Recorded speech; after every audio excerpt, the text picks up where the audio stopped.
Hello guys, welcome back to my channel. ഇന്ന് നമുക്ക് physics exam ആയിരുന്നു അല്ലേ? നിങ്ങൾക്കൊക്കെ എങ്ങനെ ഉണ്ടായിരുന്നു എന്നുള്ളത് കമന്റിൽ അറിയിക്കുക. എല്ലാവരും നല്ല ടഫാണെന്നൊക്കെ പറയുന്നുണ്ടായിരുന്നു. നിങ്ങൾക്ക് എങ്ങനെ എന്തായാലും പറയണം കേട്ടോ. എന്റെ കാര്യം പറയുകയാണെങ്കിൽ ഇപ്പൊ നമുക്കറിയാലോ, ആകെ ഒരു ദിവസമാണ് ഗ്യാപ്പ് കിട്ടിയത്. ഒറ്റൊരു പ്രശ്നം എന്താണെന്ന് വെച്ചാൽ വായിച്ചു നോക്കാൻ സമയമില്ല എന്നുള്ളതാണ്. കാരണം നമുക്കറിയാലോ, അത്രയും 14 ചാപ്റ്റേഴ്സ് ഉണ്ട്. എല്ലാ കോൺസെപ്റ്റും നമുക്ക് കവർ ചെയ്യണം, പ്രോബ്ലംസ് ചെയ്ത് നോക്കണം, ക്വസ്റ്റ്യൻസ് എടുത്ത് നോക്കണം, ഡെറിവേഷൻ ഉണ്ട് ചെയ്ത് നോക്കാൻ. അപ്പൊ ഇതൊക്കെ ഡെറിവേഷൻ നമുക്ക് അറിയാം, നമുക്ക് കുറെ മുമ്പ് എത്ര തവണ പഠിച്ചതാണെങ്കിൽ നമുക്ക് എല്ലാം ഒന്ന് ജസ്റ്റ് ചെയ്തൊക്കെ നോക്കി, അല്ലെങ്കിൽ പോയില്ലെങ്കിൽ നമുക്ക് ഓർമ്മ കിട്ടില്ല. അപ്പൊ ഒരു ദിവസത്തെ ഗ്യാപ്പിന് നല്ല പ്രശ്നം ഉണ്ടായിരുന്നു. അതുകൊണ്ട് തന്നെ എനിക്ക് പേപ്പർ കിട്ടിയപ്പോൾ ഗൈസ് എന്താ പറയാ, ടഫായിട്ട് തന്നെയാണ് തോന്നിയത്. മോഡലൊക്കെ എന്ത് ഈസി ആയിരുന്നല്ലേ? മോഡൽ ഈസി ആകുമ്പോൾ തന്നെ ടഫ് ആയിരിക്കുന്ന ഉറപ്പായിരുന്നു. കാരണം എത്രയോ ഡെറിവേഷൻ അവിടെ ചോദിച്ചുകൊണ്ട് ഇവിടെ അതൊന്നും ഇല്ലായിരുന്നു. പിന്നെ എന്താ പറയാ, ഞാൻ എല്ലാം എഴുതി വെച്ചിട്ടുണ്ട് ഗൈസ്. അതുകൊണ്ട് എന്ത് ചെയ്തില്ല, കറക്റ്റ് 6ൽ 6, 5ൽ 5 എഴുതി വെച്ചില്ല. എനിക്ക് അറിയുന്നത് പോലെ എല്ലാ ഓപ്ഷനും അറ്റൻഡ് ചെയ്തിട്ടുണ്ട്. ഇപ്പൊ പേപ്പർ തന്നെ നിങ്ങൾ കണ്ടില്ലായിരുന്നു, 3 വാലുവേഷൻ ചെയ്യാനുള്ള ബോക്സ് ഒക്കെ ഉണ്ട്. ഞാനത് കണ്ടപ്പോ തന്നെ പേടിച്ച്. ഡബിൾ വാലുവേഷൻ എന്തായാലും ഉണ്ട്, അതും കഴിഞ്ഞിട്ട് എന്തെങ്കിലും അതിൽ ഇഷ്യൂ വരുവാണെങ്കിലാണ് 3rd വാലുവേഷന് പോകുന്നത്. അപ്പൊ ഒന്ന് ആലോചിച്ച് നോക്കുക, ഇത്രയും പേര് നോക്കിയിട്ടാണ് നമ്മുടെ പേപ്പർ ഫൈനൽ ആൻസർ മാർക്ക് കിട്ടുന്നത്. അപ്പൊ അതുകൊണ്ട് അത്രയ്ക്കും കറക്റ്റ് ആണെങ്കിൽ ഉറപ്പായിട്ട് മാർക്ക് കിട്ടുള്ളൂ. എനിക്ക് അറിഞ്ഞുകൂടാ, എനിക്ക് അറിയുന്ന പോലെ എഴുതി വെച്ചിട്ടുണ്ട്. നിങ്ങൾക്ക് എങ്ങനെയുണ്ടെന്നൊക്കെ പറയാം കേട്ടോ.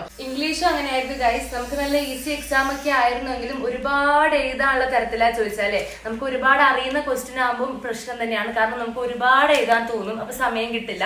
എനിക്ക് പിന്നെ അതുപോലെ വൺ വേർഡ് ഒക്കെ കുറച്ച് കൺഫ്യൂസിംഗ് ആയിട്ടൊക്കെയാണ് ചോദിച്ചത്.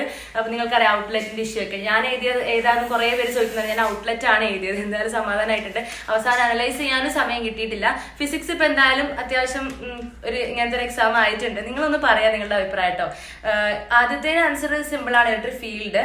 പിന്നെ രണ്ടാമത്തത് ഞാൻ എഴുതിയിട്ടില്ല, ഏതെങ്കിലും അത് ഞാൻ എഴുതിയിട്ടില്ല. മൂന്നാമത്തത് ഈ polarity of induced EMF Lenz's law ആണ്. ഇത് gamma rays, ultraviolet rays, നമ്മുടെ ഒരു കോഡൊക്കെ ഉപയോഗിച്ച് നമുക്ക് ആ ഫ്രീക്വൻസിയുടെ റേഞ്ച് പറയാം. Radio waves, microwaves, infra waves, ആ ഒരു അറേഞ്ചിൽ നമുക്ക് ഫ്രീക്വൻസിയുടെ ഇത് നോക്കാൻ പറ്റും. പിന്നെ ചോദിച്ചിട്ടുള്ളത് 5ാമത്തത് ഈ റേഡിയസിനെ കുറിച്ചാണ്. അത് ആ ഒരു ഇക്വേഷൻ ബേസ് നമുക്ക് ചെയ്യാം. പിന്നെ പവർ ഓഫ് ലെൻസ് തന്നിട്ട് ഫോക്കൽ ലെങ്ത്, ഇതുപോലത്തെ ഒരെണ്ണം കഴിഞ്ഞ മോഡലിന് വൺ വേർഡ് ചോദിച്ചിട്ടുണ്ടായിരുന്നു. അത് അപ്പൊ സിമ്പിൾ ആണ്. 7ാമത്തത് നമുക്കറിയാലോ, സണ്ണിൽ എനർജി, ന്യൂക്ലിയർ ഫ്യൂഷൻ ആണ്. പിന്നെ 8ാമത്തത് ഇങ്ങനെ കാണുമ്പോൾ പെട്ടെന്ന് നമ്മൾ ഇത് ഏതാന്ന് ആലോചിച്ച് കൺഫ്യൂഷൻ തോന്നുമായിരിക്കും. പക്ഷെ നമ്മുടെ ഒരു ഇക്വേഷനിലെ rho is equal to m/n² ടോ എന്ന് പറഞ്ഞിട്ട് ആ ഒരു ഇക്വേഷനിൽ നമ്മുടെ r is equal to rho l/a എന്ന് പറഞ്ഞ റെസിസ്റ്റൻസിന്റെ ഇക്വേഷൻ ഇല്ലേ, അതിൽ നിന്ന് റോ എന്താ, നമ്മൾ RA/L അല്ലേ, അത് കൊണ്ടുപോയി സബ്സ്റ്റിറ്റ്യൂട്ട് ചെയ്യുമ്പോൾ നമുക്ക് ഈ ഒരു ഫോമിലോട്ട് എത്തും. എനിക്ക് ആദ്യം കിട്ടിയില്ലായിരുന്നു, ഞാൻ പിന്നെ ആലോചിച്ചെടുത്ത് ഞാൻ എഴുതി വന്നപ്പോൾ കിട്ടിയതാണ്. അപ്പൊ അത് ഞാൻ ലാസ്റ്റ് എഴുതിയിട്ടുണ്ട്. പിന്നെ അതുപോലെ 10ാമത്തത് അത് പിന്നെ നമ്മുടെ AC എന്ന് ചോദിച്ചതാണ്. 11ാമത്തെ നമ്മുടെ റേഡിയോ വേവ്സും. പിന്നെ അതുപോലെ തന്നെ ഇതിനകത്ത് 2ാമത്തെ ക്വസ്റ്റിന്റെ ആൻസർ ഏതാണെന്നറിയോ, ε0 d∅e/dt എന്നുള്ളതാണ് ഓപ്ഷൻ. 3ാമത്തെ ഓപ്ഷൻ ആണ്. ഇത് ആക്ച്വലി അവർ ഇങ്ങനെ കാണുമ്പോൾ കൺഫ്യൂഷൻ തോന്നും. ഇത് ഡിസ്പ്ലേസ്മെന്റ് കറന്റ് ആണ് നമുക്ക് മനസ്സിലാക്കണമെങ്കിൽ. നമുക്കറിയാലോ, ആംബിയർ മാക്സ്വെൽ ലോ അത് മോഡിഫൈ ചെയ്യാൻ വേണ്ടി ആംബിയർ ചെയ്തൊരു എക്സ്പെരിമെന്റ് ആണ് കപ്പാസിറ്ററുകൾക്കിടയിലുള്ള ചാർജിൻ്റെത്. അത് ആക്ച്വലി അത്ര ഇമ്പോർട്ടന്റ് അല്ല, ജസ്റ്റ് ഒരു നമ്മുടെ PDF-ലൊക്കെ ആണെങ്കിൽ ജസ്റ്റ് തന്നിട്ടേ ഉള്ളൂ. അപ്പൊ അത് ജസ്റ്റ് വായിച്ചു നോക്കിയാൽ അത് ഇങ്ങനെ ചോദിച്ചു കഴിഞ്ഞാൽ എഴുതാൻ പറ്റുള്ളൂ. പിന്നെ എന്താണ് 12ാമത്തെ ഗൈസ്, ഈ വേവ് ഫ്രണ്ട് വരയ്ക്കുന്ന ക്വസ്റ്റ്യൻ ഇല്ലേ, കോൺവെക്സ് ലെൻസിന്റെ, ഇത് ഇന്നലെ ഞാൻ വേവ് ഒപ്റ്റിക്സ് പഠിക്കുന്ന സമയത്ത് ഞാൻ അതിൻ്റെ അകത്ത് PDF-ല് ഞാൻ ഇത് ലാസ്റ്റ് നോക്കാം, ഇത് കുറച്ച് ഇമ്പോർട്ടന്റ് അല്ലേ എന്ന് വിചാരിച്ച് ഞാൻ വെച്ചതാ. പിന്നെ അത് ഞാൻ നോക്കാൻ മറന്നുപോയി. എന്നിട്ട് എനിക്കത് ഓർമ്മയുണ്ടായില്ല വരയ്ക്കാൻ. ഇതാണ് പ്രശ്നം ഗൈസ്. പിന്നെ 13 പറഞ്ഞായിരുന്നു 9ാമത്തെ ഡയാമാഗ്നറ്റിക് ആണ്. അടുത്തത് 13ാമത്തെ അയോണൈസേഷൻ എനർജിയും അതിന്റെ ഹൈഡ്രജൻ ആറ്റത്തിന്റെ വാല്യൂം 13.6. ഇത് 14ാമത്തത് ചിലപ്പം ആ ചാപ്റ്റർ അത്ര നന്നായി പഠിക്കാത്തവർക്ക് അത് ന്യൂക്ലിയറുടെ ബന്ധപ്പെട്ട ചാപ്റ്റർ ആണ്. നമ്മുടെ ബൈൻഡിങ് എനർജി ചോദിച്ചതാണ്. അതിന്റെ അകത്ത് നമുക്ക് 931 MeV എന്ന് പറഞ്ഞിട്ട് ഒരു തന്നിട്ടുണ്ട്. അപ്പൊ അത് ആക്ച്വലി നമ്മൾ മാസ് ഡിഫക്റ്റിന്റെ ഇക്വേഷൻ വെച്ചിട്ട് അവസാനം 931 വെച്ച് മൾട്ടിപ്ലൈ ചെയ്യുന്നതാണ്.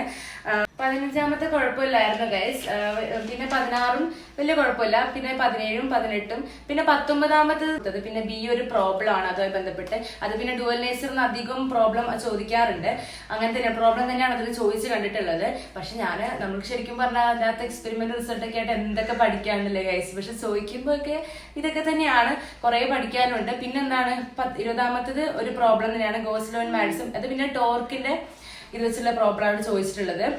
മാഗ്നറ്റിക് മൊമെന്റ് അല്ലേ ചോദിച്ചത്. പിന്നെ ഹാഫ് വേവ് റെക്ടിഫയർ ഇമ്പോർട്ടന്റ് ആയിട്ടുള്ള ഒരു ക്വസ്റ്റ്യൻ തന്നെയാണ്, അത് ചോദിച്ചിട്ടുണ്ട്. പിന്നെ അടുത്തത് 22ാമത്തെ പ്രോബ്ലത്തിൽ ബി, നിങ്ങൾ C1 ഏത് ലൈനാണ് ഗൈസ് കൊടുത്തതെന്ന് പറയണം കേട്ടോ. അത് ഞാനൊരു ഐഡിയ വെച്ച് എഴുതിയിട്ടുണ്ട്, അത് ശരിയാണോ എനിക്ക് ആൻസർ കീ വരുമ്പോൾ നോക്കണം. പിന്നെ 23 കുഴപ്പമില്ലായിരുന്നു, 24 25 കുഴപ്പമില്ലായിരുന്നു. 25 പിന്നെ കോമ്പൗണ്ട് മൈക്രോസ്കോപ്പിന്റെ ഒരു പ്രോബ്ലം ആണ്. അതൊക്കെ ആ ഇക്വേഷനൊക്കെ ഓർമ്മയുണ്ടെങ്കിലാണ് എഴുതാൻ പറ്റുക. എനിക്ക് എന്തോ ഭാഗ്യത്തിന് ഞാൻ രാവിലെ നോക്കിയിട്ടൊന്നും ഇല്ലായിരുന്നു, എനിക്ക് ഇന്നലെ പഠിച്ച ഓർമ്മയിൽ ഞാൻ എഴുതി ഗൈസ്. എനിക്ക് മറന്നുപോയിട്ടുണ്ടായിരുന്നു, പിന്നെ ഓർമ്മ കിട്ടി. പിന്നെ 26 കുഴപ്പമില്ലായിരുന്നു. പിന്നെന്താണ്, ഞാനല്ലേ 27 എന്താ പറയാ, എനിക്കിത് കുഴപ്പമില്ല. 28ഉം 29 അല്ലേ ഗൈസ്. ഇങ്ങനെയൊന്നും അല്ല സാധാരണ ചോദിക്കാറ്. പക്ഷെ അധികം ഡീപ്പായിട്ട് അല്ലെങ്കിൽ ഭയങ്കര ആലോചിച്ചൊക്കെ ഡെറിവേഷനൊക്കെ നല്ല രീതിക്ക് ഓരോ സ്റ്റെപ്പും ക്ലിയർ ആയി പഠിക്കാത്തവർക്കൊക്കെ ചിലപ്പോൾ കുറച്ച് ബുദ്ധിമുട്ടായിരിക്കും. ഞാൻ പറഞ്ഞല്ലോ, ഞാൻ പിന്നെ അറിയുന്ന പോലെയൊക്കെ എഴുതി വെച്ചിട്ട്. അപ്പോൾ അത്യാവശ്യം ടഫൊക്കെ തന്നെ ആയിരുന്നു ക്വസ്റ്റ്യൻസ്. അതിന്റെ ആൻസർ കീ വരുമ്പോൾ നോക്കണം എങ്ങനെ ആയിരിക്കും എന്നുള്ളത്. പിന്നെ നിങ്ങളൊക്കെ പറയാം, കമ്പ്യൂട്ടർ സയൻസുകാർക്ക് ഇനി കുറച്ചൊരു സമാധാനമായിരിക്കും. കാരണം അവർക്ക് ഇനി തിങ്കളാഴ്ച ആണ്. ഞങ്ങൾക്ക് ഇന്ന് ബയോളജി, നാളെ കൊണ്ട് ഒരു ദിവസം പഠിക്കണം. ഇതേപോലെ ബയോളജി എന്ന് പറഞ്ഞാൽ അറിയാലോ ഒരുപാടുണ്ട് ഗൈസ്. നോക്കിക്കോ, പല മൂലയിൽ നിന്ന് മുക്കുന്നൊക്കെ എടുത്തിട്ട് അവരെന്തെങ്കിലുമൊക്കെ ചോദിച്ചിട്ടുണ്ടാവും. എല്ലാം നന്നായി നോക്കണം, നമുക്ക് സമയമില്ല. അപ്പൊ എല്ലാവർക്കും ഓൾ ദി ബെസ്റ്റ്. പിന്നെ നിങ്ങൾ എന്തായാലും വീഡിയോ ലൈക്ക് ചെയ്യണേ.